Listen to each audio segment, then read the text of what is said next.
अस्सलाम वालेकुम। अबरार रशीद एक मरतबा फिर आपकी खिदमत में हाजिर है और मैं अपनी तवील गैर हाज़िरी पर आपसे माज़रत ख़्वाह हूँ। मैं अक्सर आपसे जिक्र करता हूँ कि बाज़ औक़ात बंदा जिसे कहते हैं ना मोनाटनी से या एक ही काम कर कर के आजस आ जाता है, थक जाता है, बंदे को चेंज चाहिए होती है। तो कुछ ऐसी वजूहत ही थी कि मैंने कोई एक हफ़्ता के करीब छुट्टी की। बहरहाल मेरी आपसे दरख्वास्त है कि अगर अभी तक आपने मेरे चैनल को सब्सक्राइब नहीं किया तो इसे सब्सक्राइब कर लें, जो बेल आइकन है उसको ज़रूर प्रेस करें। आज मेरे पास दो तीन छोटे छोटे मौज़ूआत हैं। एक तो बड़ा आम मौजू है, लेकिन दो बातें ज़िम्नन आपसे करनी है। एक तो ये है कि वो लोग जिन्होंने अपनी तस्वीरें मुझे भेजी हैं, ईमेल की हैं, या जिन्होंने अपने एड्रेस मुझे इरसाल किए हैं, वो हरगिज़ इस बात से मायूस ना हो कि मैं अपने वादे से खुदा न ख्वास्ता मुकर गया हूँ।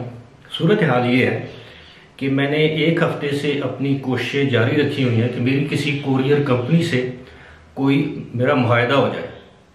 आपको पता है कि इस तरह किसी भी बंदे को अगर मैं कैश ऑन डिलीवरी बेसिस पे कोई चीज़ अरसाल करूँगा तो वो कोरियर कंपनी से एक मुआहदा करना पड़ता है। एक दो कोरियर कंपनी से मेरी बात हुई। अब जो बड़ी कोरियर कंपनीज हैं उनके छोटे शहरों में दफातर नहीं है, जो छोटी कंपनीज हैं उनके बड़े शहरों में ऑपरेशन नहीं है। तो अब मैंने बिलाखिर यही सोचा है कि दो तीन कंपनियों से मुआहदा कर लेता हूँ। उसके लिए सूरत हाल ये है कि बहुत से लवाजमात हैं जो आपको पूरे करने पड़ते हैं, यानी मुझे पूरे करने पड़ेंगे। एक मुआहदा होगा और उसमें 1 महीना तक भी लग सकता है कि बिलाखिर इसकी मंजूरी जो है वो हेड ऑफिस से दी जाएगी, यानी कोरियर कंपनी के हेड ऑफिस से। तो मैं आपको एक मरतबा फिर यकीन दिलाता हूँ कि आप परेशान ना हो, मायूस बिल्कुल ना हो, और ना ही अपने जहन में कोई गलत फहमी लाए कि मैं अपने मुआहदे से फिर गया हूँ। इंशाल्लाह देर हो सकती है, आप तमाम लोगों की तस्वीरें और आपके एड्रेस मेरे पास महफूज हैं, और इंशाल्लाह जो ही कोरियर कंपनी के साथ मेरा मुआहदा होता है तो मैं ये जो मग्स हैं वो आपको भिजवा दूंगा। दूसरा इशू क्या है?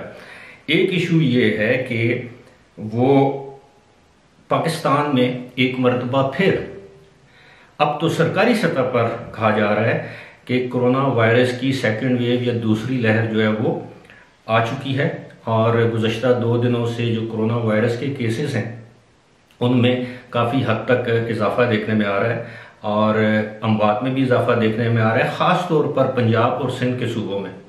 अब इस हवाले से बताया जा रहा है कि 4 रोज़ पहले तक ये कोरोना वायरस के पूरे मुल्क में जो केसेस की तादाद थी वो तकरीबन 9000 के करीब थी। अब ये तादाद माफ़ कीजिएगा, तकरीबन 4 रोज़ पहले पूरे मुल्क में कोरोना वायरस के जो एक्टिव केसेस हैं उनकी तादाद 5000 थी। अब ये तादाद बढ़कर तकरीबन 9000 हो चुकी है। इस हवाले से अब आप ये भी देख रहे हैं कि अब मुल्क में एक मरतबा फिर जलसे, जुलूसों और रैलीज का इनेकाद किया जा रहा है। आज जबकि मैं आपसे मुखातिब हूँ तो गुजरांवाला में पाकिस्तान डेमोक्रेटिक मूवमेंट, यानी जिसे PDM कहते हैं, उसकी क़यादत का एक जलसा है। इस जलसे के हवाले से फिर किसी वीडियो में बात करूँगा कि किस तरह पाबंदियाँ लगाएगी, रास्ते रोकेंगे। लेकिन जब अवाम फैसला कर ले तो हुकूमतें रास्ता नहीं रोक सकती। आपके इल्म में है कि आजकल इस्लामाबाद में भी एक धरना जारी है, और पूरे पाकिस्तान से, ख़ासतौर पर पंजाब से लेडी हेल्थ वर्कर्स 3 दिन से ये धरना दिए हुए हैं। ये भी तमाम रुकावटें तोड़कर, तमाम जिसे कहते हैं खारदार तारें या कंटेनर की जो रुकावटें अबूर करके इस्लामाबाद पहुंची। तो इस तरह के हरबों से, हथकंडों से मेरा ज़ाती ख्याल ये है कि अवाम के सैलाब कह ले, जम गफ़ीर कह ले, भाव कह ले, आप उसको रोक नहीं सकते। बिल आखिर हुकूमतों को मुज़ाकरात की टेबल पर आना पड़ता है या फिर घुटने टेकने पड़ते हैं।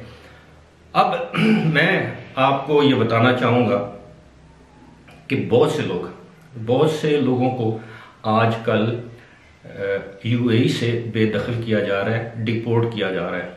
इसकी वजूहत मैं अगली वीडियो में बयान करूँगा, लेकिन मेरी आपसे गुजारिश ये है आप जब भी UAE का विजिट या टूरिस्ट वीज़ा लेकर जाएं तो आप 2 तरफ़ा टिकट लेकर जाएं। अब मैं हैरान हूं कि किस तरह एयरलाइंस एक तरफा टिकट वालों को विजिट या टूरिस्ट वीज़े पर जहाज़ में बिठा लेती हैं और बिल आखिर उन एयरलाइंस को नुकसान होता है कि क्योंकि जब इन लोगों को बेदखल किया जाता है तो एयरलाइंस के खर्चे पर किया जाता है, क्योंकि आलमी मुआहदे इसी बात का तकाजा करते हैं कि जिस एयरलाइन का कसूर हो उसी को जुर्माने के तौर पर अपने मुसाफिरों को वापस लेकर जाना चाहिए। इसमें न सिर्फ पाकिस्तानी बल्कि दुनिया के मुख्तलिफ ममालिक से अफराद हैं। मैं इंशाल्लाह अगली वीडियो में तफसील के साथ इस मौजू पर इजहार ख्याल करूँगा। आपने वो वीडियो ज़रूर देखनी है, उस पर अपना फीडबैक भी देना है कि ऐसी क्या वजह है कि सैकड़ों नहीं बल्कि हज़ारों की तादाद में पाकिस्तानियों, इंडियन और बांग्लादेशियों को यूएई और ख़ास तौर पर दुबई से बेदखल किया जा रहा है। इस हवाले से दीगर जो कवानीन सामने आ रहे हैं, आए रोज़ बदलने वाले कवानीन, उसके हवाले से भी मैं आपको आगाह करूंगा कि आपको क्या करना चाहिए। दुबई में इस वक्त नौकरी की क्या सूरत हाल है, कौन सा बेस्ट पीरियड है यूएई का विजिट करने के लिए, खास तौर पर दुबई और शारजा, क्योंकि अबूधाबी के बारे में आप सब जानते हैं कि अबूधाबी एक लॉकडाउन के अंदर है। वहाँ तो सवाल ही नहीं पैदा होता कि किसी शख्स को विजिट वीज़े पर जाकर नौकरी दी जाए, टूरिस्ट वीज़े पर वो अबूधाबी के अंदर चला जाए, क्योंकि अगर आपका 14 दिन का 1 महीने का वीज़ा तो 14 दिन तो आपको क्वारंटीन में गुजारना पड़ेगा।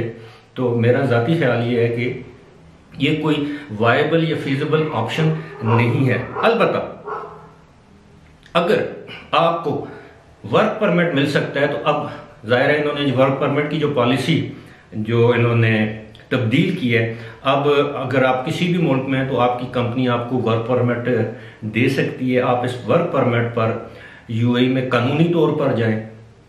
1 साल का वर्क परमिट है, 2 साल का, 6 महीने का, जितनी भी उसकी म्याद है, आप उस हिसाब से अपना जो माली मामलात है वो देखते हुए आप वहाँ पर जा सकते हैं।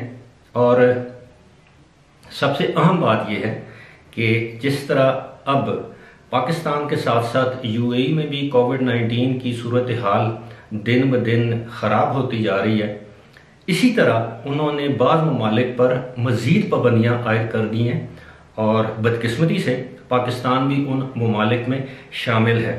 और अब देखने में ये आ रहा है कि आहिस्ता आहिस्ता इन ममालिक के जो वर्कर्स हैं, जो वर्किंग क्लास है, मैं स्किल्ड लोगों की बात नहीं कर रहा, जो वर्किंग क्लास है, ये उन लोगों के ममालिक की वर्किंग क्लास को डिस्करेज करना चाह रहे हैं, उनकी हौसला शिकनी करना चाह रहे हैं कि वो अब कम से कम गल्फ रियासतों का या यूएई का रुख करें। अगरचे ये डिक्लेयर्ड पॉलिसी नहीं है, लेकिन उनके फैसलों से ऐसे मालूम होता है कि अब शायद उनको बड़ी तादाद में पाकिस्तानियों और भारतीय या बांग्लादेशी शहरियों की ज़रूरत नहीं, मुमकिन है अब उनके पास इतने ज़्यादा प्रोजेक्ट्स ना हो जिन पर इस वर्क फोर्स को इस्तेमाल किया जा सकता है। लेकिन ये कोई भी आम शख्स जिसका थोड़ा सा भी जहन हो, शऊर हो, वो इस चीज़ को बड़ी अच्छी तरह से समझ सकता है कि वहाँ पर दिन ब दिन मुलाजमत के मौके, अगरचे हुकूमत तो कह रही है कि बढ़ रहे हैं, लेकिन आम लोगों से जब आप बात करते हैं तो मुलाजमत के मौके सुकड़ रहे हैं।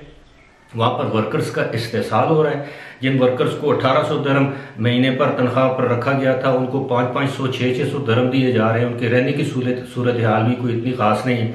तो ये सारी सूरत हाल जो है इंशाल्लाह इस हवाले से जो नई पॉलिसीज है मैं अगली वीडियो में उसका तफसील से जिक्र करूंगा। फिलहाल इसी के साथ मुझे दीजिए इजाज़त।